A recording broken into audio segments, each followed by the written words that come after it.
Kalau setiap kali duduk lama, sakit dari pinggang terus turun sampai ke paha dan kaki, jangan tunggu sampai berjalan pun mula berubah. Ramai ingat benda ni cuma lenguh biasa.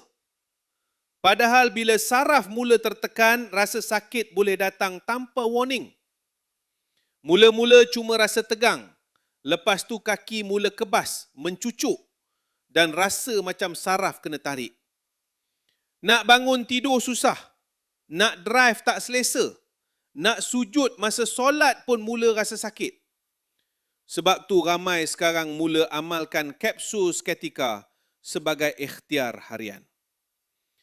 Ia diformulasikan dengan gabungan dama merah, getah kemenyan India, daun pegagar dan koridalis untuk membantu tubuh rasa lebih selesa dan ringan bergerak apabila diamalkan secara konsisten. Apa yang buat ramai lebih yakin? Kapsul seketika merupakan produk keluaran Bumiputera, telah diuji oleh makmal Allied Chemist dan mempunyai Certificate of Analysis sebagai bukti ujian keselamatan produk.